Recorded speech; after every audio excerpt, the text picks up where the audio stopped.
Welcome to Monarch Creative Masterclass by Monarch Creative Media.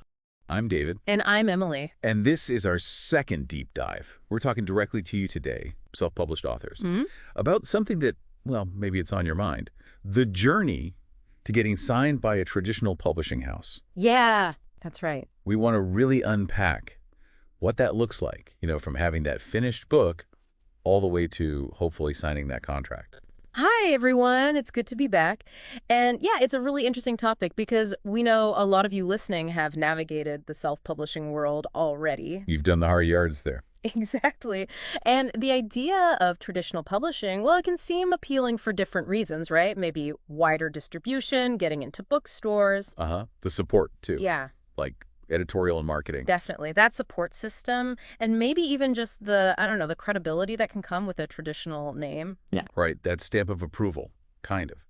So you've put in the work, you've got your book out there maybe, and now you're thinking, okay, what would it take to team up with a bigger publisher? So let's just jump right in. Is it actually possible? Can a self-published author make that jump to traditional? It's a great question, and it comes up all the time. We were actually looking at a Reddit discussion where authors were sharing their own stories about this. Oh, interesting. What was the vibe there? Well, there's definitely this feeling, this common perception that publishers and agents are, let's say, hesitant. Right, because the book's already out there, the first rights thing. Exactly that. First rights are a big deal. They usually want to be the ones debuting the work. Makes sense. Like finding the next big thing before anyone else. But the flip side, and what was encouraging on Reddit, were these real-world examples, especially in fantasy, actually. Oh, yeah. Like who? Well, people mentioned books like Legends and Lattes, Blood Song, The Rage of Dragons, quite a few that did get picked up after being self-published. Wow, okay. So it does happen. What was the common thread with those? Did they just get lucky? It seems like the key, according to the folks on Reddit, was that these books had really gained significant traction. They'd, quote, gone nuclear in the self-publishing space. Gone nuclear, meaning lots of sales, lots of buzz. Precisely. They'd built a readership, proven there was a market for the story. It wasn't just a handful of sales. Think We Ride the Storm, The Wolf of Ornyaro, even older ones like Senlin Ascends. Okay, so the book basically proved itself first. Yeah, it de-risks it for the publisher. If they see thousands of people already love this thing, then it's less of a gamble for them to invest. That makes a lot of sense. Exactly. Lisa Tenner talks about this too. She shared a really cool story about Kimber Simpkins and her book, Full. Full. Tell me about that one. Well, Kimber self-published it after getting rejections. She felt really driven to get her message out there about overcoming insatiable hunger. Okay. So she put it out herself. She did.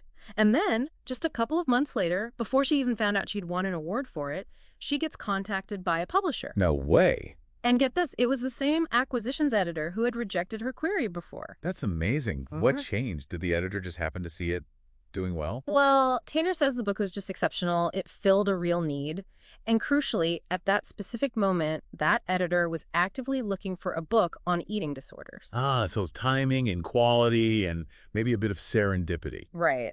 It shows that sometimes, if the book is truly outstanding and solves a specific problem, and it lands on the right desk at the right time, it can happen. That's the dream scenario, isn't it? It is. But, and this is important, we need to keep our feet on the ground. Okay. Reality check time. Yeah, like one user on that Reddit thread said, relying on that kind of lightning strike, it's a bit like playing the lottery. Right.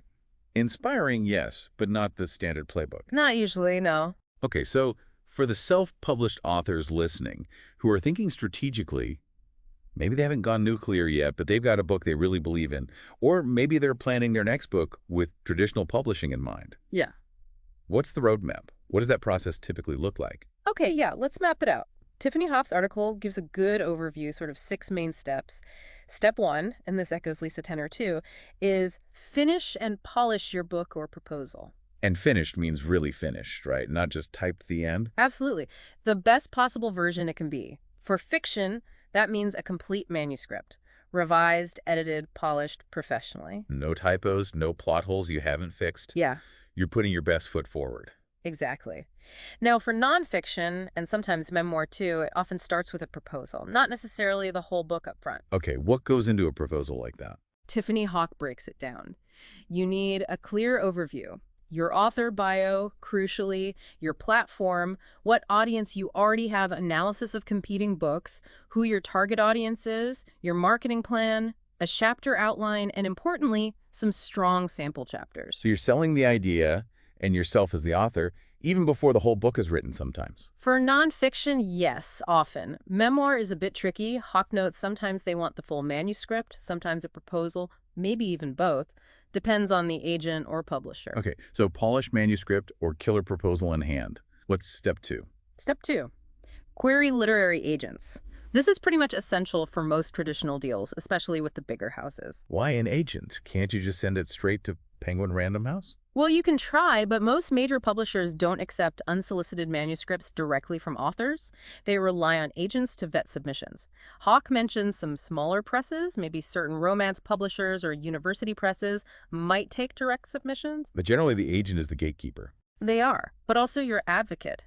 They know the editors, they negotiate the best deal for you, contracts, advances, rights, and they take a commission, usually about 15%, for that service. Okay, so getting an agent is key. How do you even start that process? Sounds daunting. It takes research. First, understand your own book genre, target audience, comparable titles. Then find agents who actually represent that kind of book. Right, don't query a sci-fi agent with your cookbook. Exactly. Then you write a personalized query letter for each agent. No form letters. Highlight your book's hook, your credentials. And you probably have to be persistent. Follow up.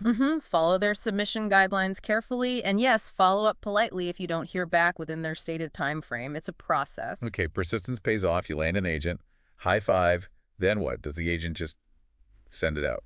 Pretty much. Step 3 is the agent pitches your book to publishers. They craft a pitch, target specific editors at different publishing houses, the big 5, smaller presses, specific imprints within larger houses. Imprints? Like specialized divisions? Yeah, like a sci-fi imprint within a major publisher, for example. The agent knows who's likely to be interested. And then you wait. This is the on-submission phase. The waiting game. Sounds stressful. It definitely can be. Patience is key here. Okay, so you wait, maybe bite your nails a bit. What's the dream phone call? The dream is step 4, signing a book deal. An editor loves it, they convince their colleagues, and they make an offer. Yes. Then comes the negotiation. Your agent handles this. They discuss revisions the editor wants and hammer out the contract details, the advance, royalties, rights. It's the money up front, right? Yeah. But you have to earn it back. Exactly. Hawk mentions this. You need to earn out your advance. Your royalties, the percentage you get per book sold, first go towards paying back that advance. Only after it's earned out do you start receiving royalty checks. Got it. So contract signed, champagne popped. But the work isn't over, is it? Not at all. Step 5 is editing and pre-publication. This is where you work closely with your editor. You'll get an editorial letter with feedback. You'll revise. More revisions, even after getting the deal. Oh yeah, usually developmental edits, then line edits. Then comes pre-production. Cover design usually get consulted, but the publisher has final say. Marketing plans are firmed up, copy editing happens, fact-checking for nonfiction, ARCs go out, ARC. advanced reader copies, sent to reviewers, bloggers, booksellers to build buzz before the release, then final proofreading. It's a whole team effort. Wow, quite a machine goes into motion. It really does. And finally, the big day. Step 6, the book launch. Your book hits the shelves, virtual and physical. Interviews might happen, reviews come in, maybe a launch party. It's the culmination. That whole process sounds intense, but also potentially very rewarding. So bringing it back to our listeners, the self-published authors thinking about this path, Yeah. what are the absolute must-haves? Okay, key takeaways. First, and we cannot stress this enough, echoing tenor, write a fantastic book. Table stakes, basically. Absolutely. High quality, well-written, engaging. Maybe it solves a problem or offers something unique. And professionally edited, please. All right, quality first. What else? Second, leverage your self-publishing experience. Build a solid track record. We saw this in the sources publishers notice: sales, reviews, social media buzz. That gone nuclear idea again? Even if not nuclear, showing consistent reader interest helps. Tenor throws out a number, maybe around 15,000 copies sold, as a possible benchmark for getting attention, but that can really vary by genre and publisher. So sales and reviews act like proof of concept. Exactly. Third, and linked to that, is develop a strong author platform. Publishers want authors who can help market the book. Meaning what, exactly? A website? Social media? All of the above. Hanson DePaula's article and others stress this. A professional website is your hub: bio, books, newsletter sign-up, social links, maybe a blog. An email list is crucial for direct connection. Being active and engaging on the right social media platforms for your readers. Instagram, TikTok, Facebook, wherever they are. So it's about being visible and connected before you even approach them. Yes, and creating content consistently. Networking helps too. It shows you're serious and can reach readers. Okay, good book, track record, platform, anything else? Yes. Even with a successful self-published book, you likely need to craft a professional book proposal and query letter. Even if the book's already written and selling? Often, yes. Tenor points out they'll want to see your plan for the new edition or your next project. And Hawke's advice on proposals is key here. Fresh concept, know your competition, irresistible hook. You need the whole package. Title page, comps, audience, bio, marketing plan, chapter outline, sample chapters. We're essentially repitching it or pitching the next stage, showing you have a vision for its life in traditional publishing. Precisely. Yeah. And that brings us back nicely to something really critical for self-published authors eyeing this move. Let me guess. Sales. You got it. The importance of book sales for leverage. It really ties it all together, doesn't it? It really does. If you walk in, metaphorically speaking, with data showing your self-published book has sold, say, 10,000 or 20,000 copies, that's powerful. It proves people want this story. Exactly. It demonstrates market demand. It reduces the publisher's perceived risk, like we talked about from the Reddit thread. It gives you, the author, leverage in negotiations. Lisa Tenor is very clear. Selling more books now is a key step towards attracting a traditional deal later. So all that effort self-published authors put into marketing isn't just for current income. It's potentially an investment in a future traditional deal. Absolutely. And Tenor actually lists some practical ways to boost those sales. Getting more Amazon reviews ethically, within their rules, of course. Right.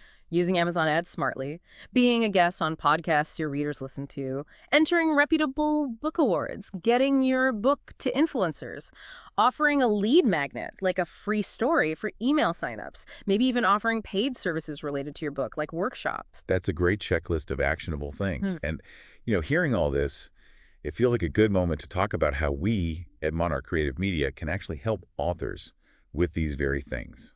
Yeah, absolutely. Because we know this path, from self-publishing to potentially traditional, it can feel, well, complicated. A bit overwhelming, maybe. It can be.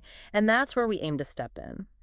Our whole focus at Monarch Creative Media is helping authors, including self-published authors, to really refine their brand, boost their visibility, and present that polished professional image that agents and publishers are looking for. So practically speaking, what kind of services do we offer that directly address these points we've been discussing?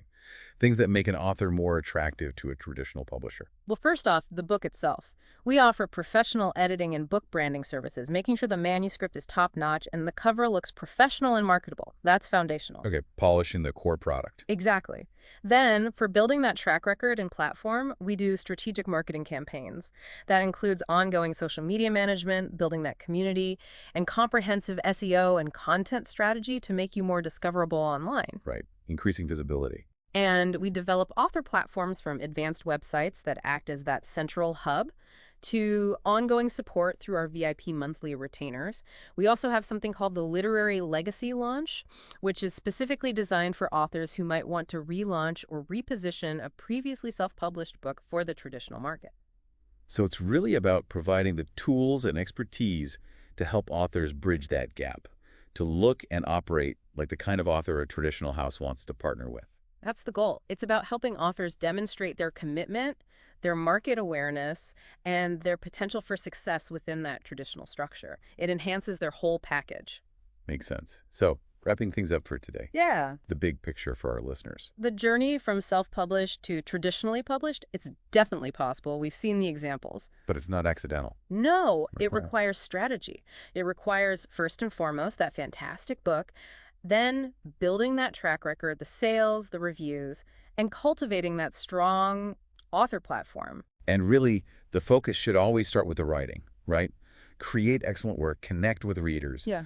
That's valuable no matter which path you take. Absolutely. That's the core. And if you decide that traditional publishing is a goal, know that there are steps you can take and resources available like us at Monarch Creative Media to help you navigate that path. Exactly. As a final thought, your experience as a self-published author, that's not a disadvantage. You've already learned so much about writing, production, marketing. That's a great point. You have real-world experience. So now it's about thinking how you can leverage that experience, maybe with some strategic steps and professional support, to potentially open those traditional publishing doors. Think about what that next chapter for your author journey could look like. Well said. Thanks everyone for joining us for this deep dive.